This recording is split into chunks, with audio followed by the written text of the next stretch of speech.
A man posing as a chef, John Lawler, sits outside a restaurant when a swarm of police officers close in and slap cuffs on him. Moments later, Charlotte screeches up in her car and storms out, barking at the officers to get their hands off her agent. She rushes to John, demanding to know if he's hurt and where Santiago is. But when she looks past him, Santiago is being wheeled into an ambulance. You were supposed to observe and report, not crash and burn. When Charlotte demands to know what happened, John starts from the beginning. He and Santiago were finishing a tray of creme brulee when they noticed a group of street thugs hauling something suspicious into the back. Santiago started to record, but in the process, his DEA badge slipped out and clattered to the floor. The thugs spotted it instantly. Panicking, Santiago blurted out some nonsense about playing dress up as a cop for Halloween, but the thugs weren't buying it. One flashed a knife, slowly approaching Santiago. However, before they could even react, John snatched the blade and buried it in the thug's neck. He shoved the body aside, spun, and tore through the men with brutal surgical precision,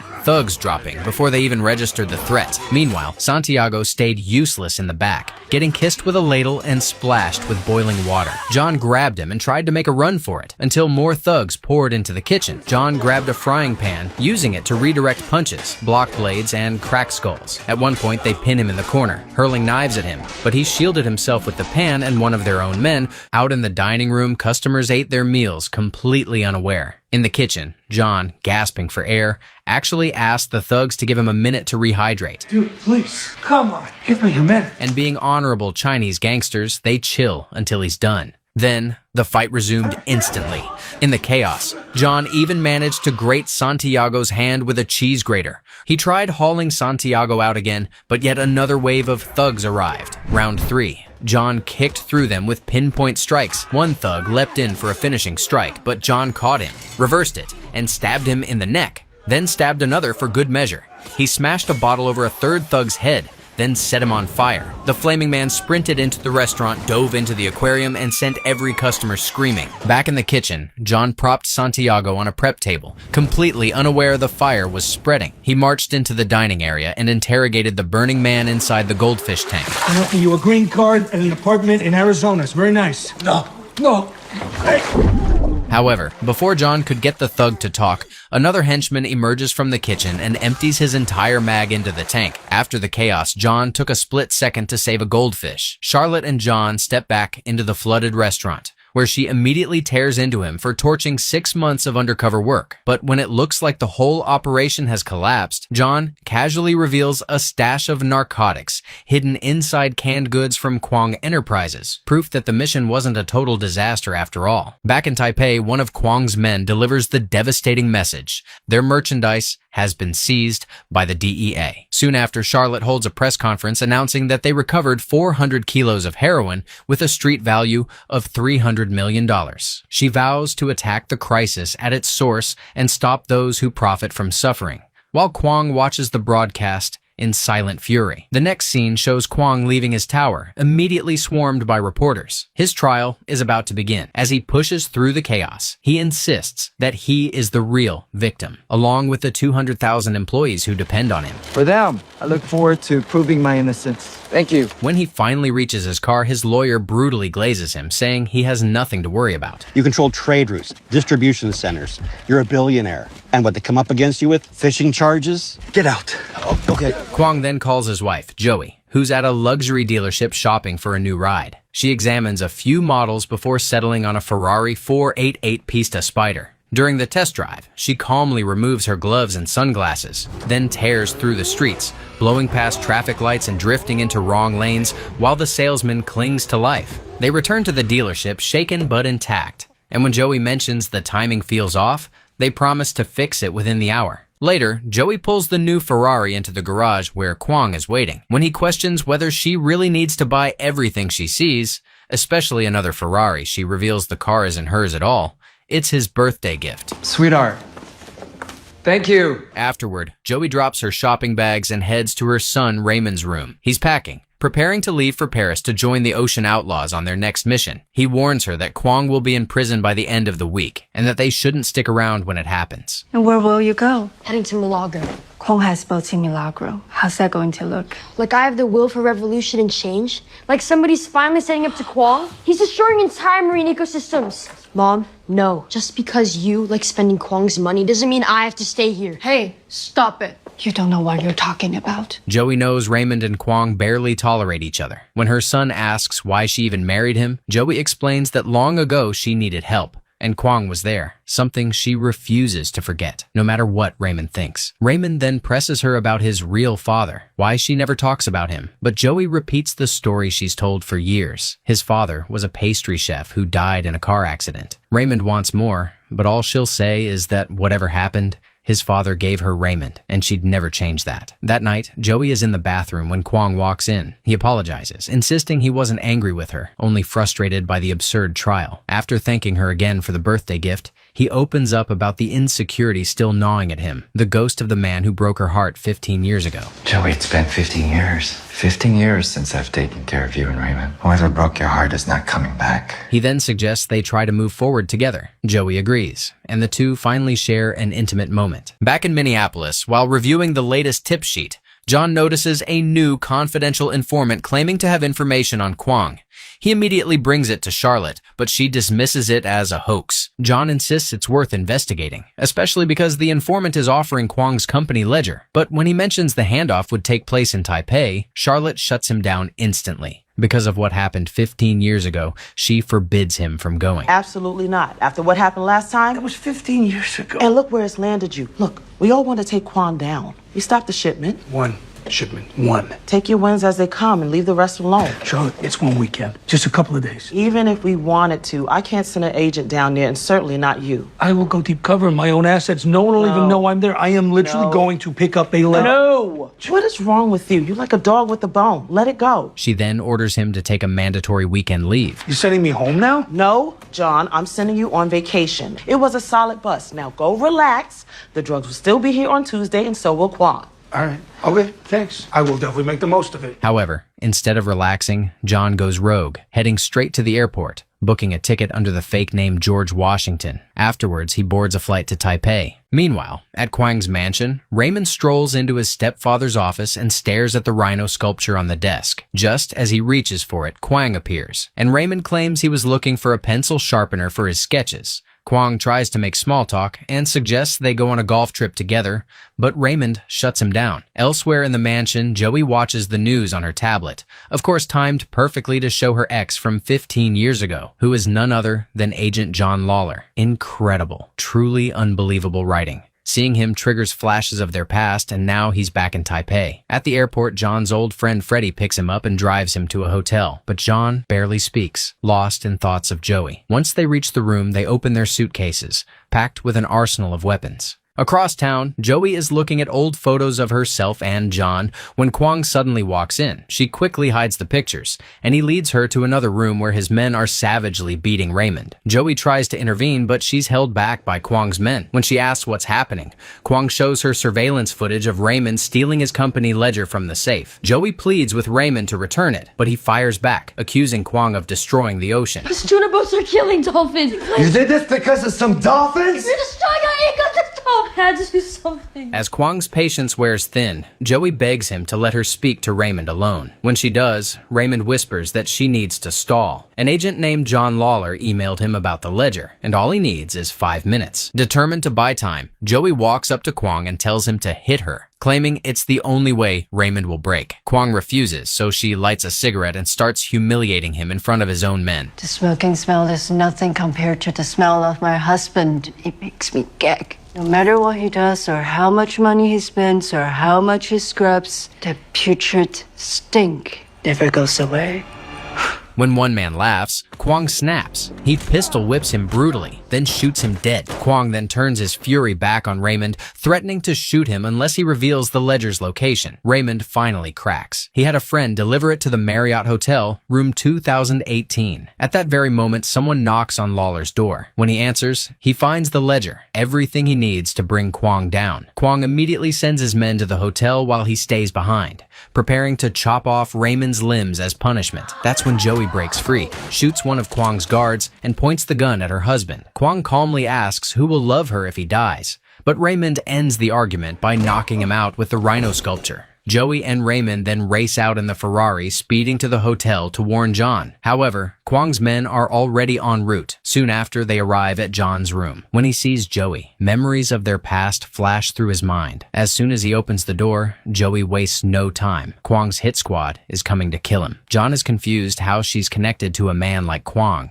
until she drops the bomb that she's also married to him. Before John can process anything, he spots Kwong's men approaching. He yanks Joey and Raymond into the room and locks the door just as bullets start ripping through it. Freddy immediately starts to negotiate, waving a pink flag and claiming they have the wrong room, but they shoot him dead instantly. The hit squad breaches the room only to be met by Freddy's buddy, who takes out several of them with clean surgical shots before getting executed by the squad leader. After the shootout, the squad leader goes for the ledger. That's when John throws a smoke bomb into the room, swallowing everything in a thick haze. Next, he tosses a grenade, sending the men diving for cover, then bolts into the stairwell with Joey and Raymond as Kwang's men charge after them. Police sirens blare as units flood the hotel, but John ducks away, knowing many of those officers are likely on Kwang's payroll. While they wait, Joey drops yet another bomb. Raymond, meet your son. John, meet your dad. What? Raymond, meet your dad. John, meet your son. With no time to process, the three burst out of the hotel, but the police spot them, forcing them to dive into Kwong's Ferrari. Joey floors it, and a high-speed chase erupts through Taipei. Even while weaving through traffic, Joey somehow maintains a full family argument. Raymond tells John he's been taking cooking classes to honor his dead pastry chef dad, who is, quite obviously, not dead at all. Pastry chef? Seriously? Shh, quiet, please. Yeah, Mom, why? Everyone, shut up and let me drive. Meanwhile, back at the mansion, Kwong's men return the ledger to him as he nurses his wounds with whiskey. In the Ferrari, when Raymond notices John bleeding, Joey hatches a plan. She pulls over, gives the car to a random Domino's pizza delivery guy, and lets the cops swarm him instead. The newly reunited family breaks into a parked car and hotwires it. Hours later, Raymond sleeps in the back seat, while John quietly asks Joey why she never told him she was pregnant. She replies he never gave her the chance, and then mutters something insulting in Russian. 睡觉可以想出办法，鬼才相信。送你没见你就觉得。 By morning, John wakes up in a hospital bed in Joey's fishing village. Joey explains he nearly died, so the doctors gave him a blood transfusion from Raymond. Their argument resumes instantly. John accuses her of letting a criminal like Kwong raise his son, but Joey fires back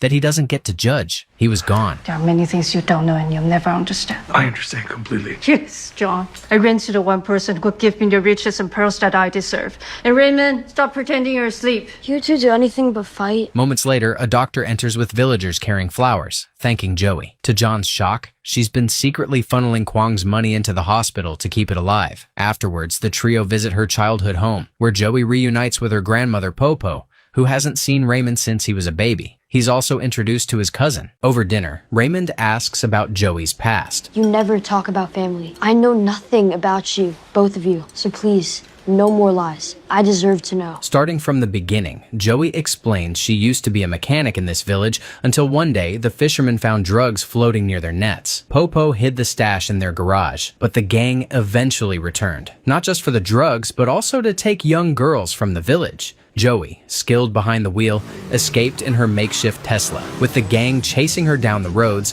until they finally cornered her. However, instead of killing her, they offered her a job as a driver. And then a few years later, I met her dad. John, your turn. When Raymond asks how she met John, John reveals he'd been an undercover DEA agent sent to track a drug shipment. Posing as a client, he followed the mule car, only to discover Joey was the driver. Thinking he was a rival, she rammed his car and sent it flipping. But instead of leaving him to die, she dragged him out of the wreck. Sparks flew, chaos bonded them, and a whirlwind of romance followed. When Raymond asks why they eventually broke up, Joey and John immediately fall back into arguing. Some people care only about one thing, their career. Yeah, well, some people's jobs are about saving people. And for some people, that's easier than raising a family. It's a little difficult when no one tells you that you have a family.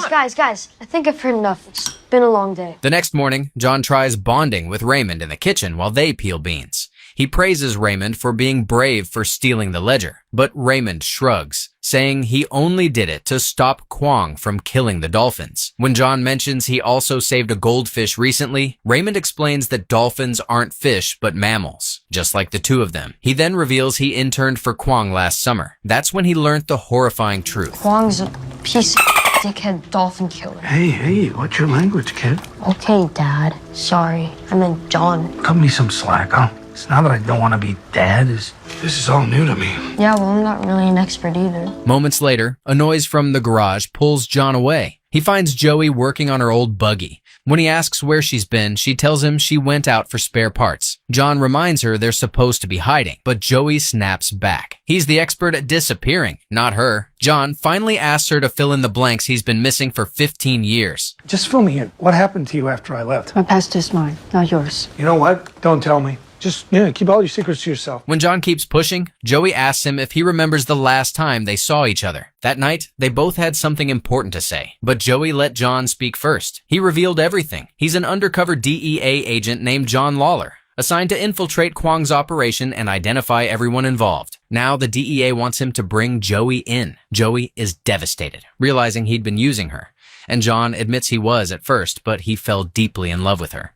He tried to protect her, but soon realized the system is cooked. All they want are easy scapegoats, even if they're small fish. With agents closing in, he tells Joey to run, take his car, and disappear. He'll erase all her records so no one finds her. When she asks how he will find her, he says he won't. Left with no other choice, Joey ran. That's not exactly how it happened. Well, that's how I remember it. You never wondered what my news was? Never wondered what I had to say? Another flashback shows Joey in the bathroom moments before that meeting, holding a positive pregnancy test. That was her news. John is furious. He says everything would have been different if he'd known, but Joey disagrees. If she'd stayed, Raymond would have been born in prison. John hates that she turned to a man like Kwong afterwards, but Joey believes she did what she had to do to protect her son, and John doesn't get to judge her after vanishing. She sacrificed everything. John fires back, saying that he sacrificed the only thing that ever mattered, her. As he moves closer to her, Joey finally relents. If they're going to try again, if he wants to be part of this family, there can be no more secrets. And if it doesn't work, they stop immediately. They agree to take it slow, then fall into a deep, passionate kiss. Meanwhile, Kwong studies hotel security footage showing John escaping with Joey and Raymond. Suspicious, he searches Joey's things and finds the photo she was staring at earlier, finally realizing the man from her past is the same one who just helped her flee. In the village, John and Joey lie in bed when Raymond knocks. Joey panics and tells John to hide. Raymond enters, searching for John to apologize for being harsh yesterday, but Joey insists John is a tough guy. While they talk, John notices fake passports and stacks of cash. After Raymond leaves, he confronts Joey, and she admits the passports are an escape plan for her and Raymond. But John tells her not to worry. They're not splitting up again, and he's not losing her a second time.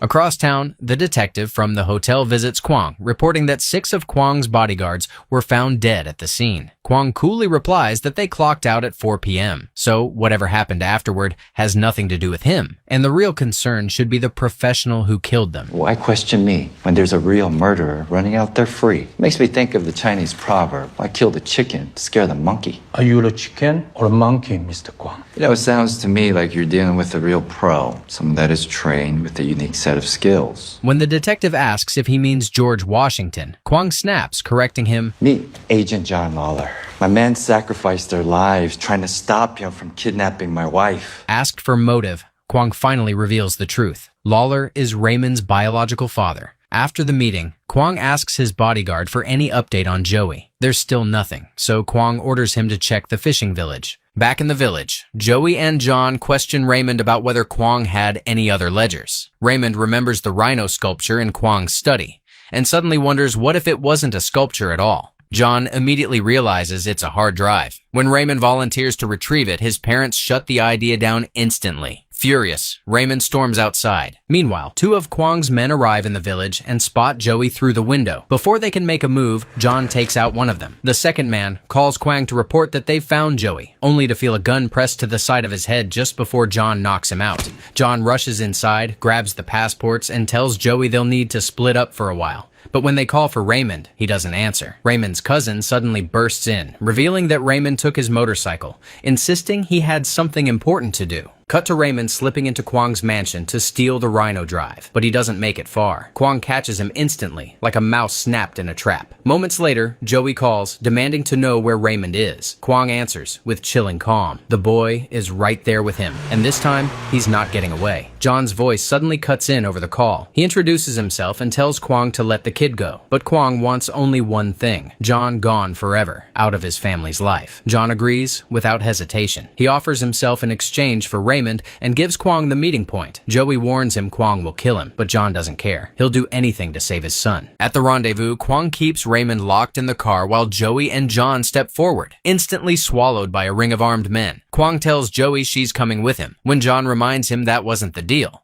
Kwong doesn't even acknowledge it. His eyes stay fixed on Joey, and a memory floods back. Years ago, he and his crew stormed her village. They dragged Joey to him, while he berated his men for handling her too roughly. She stood shaking as he confronted her about killing his best driver. Then he pointed to his blue car and laid out her choices: work for him, be protected, and rise above the life she was born into. Joey sobbed, certain he'd killed Popo, until he had her grandmother brought out alive. He told her she could trust him, that he'd protect her family, that he'd give her the life she deserved. Never lie to you. I'll always protect you, you and your family, give you the life that you deserve. What do you say?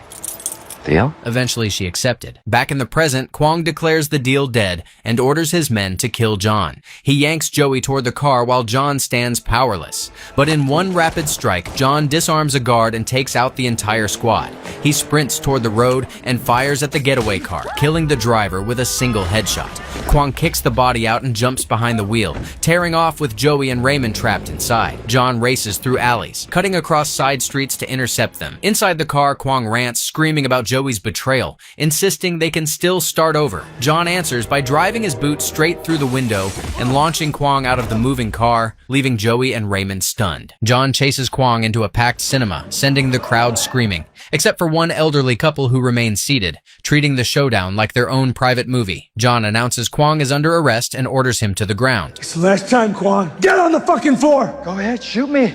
Huh? I'm unarmed. John won't shoot an unarmed man, so he ejects his bullets and the two brawl. They trade brutal blows, Kwong even pulling off acrobatic strikes.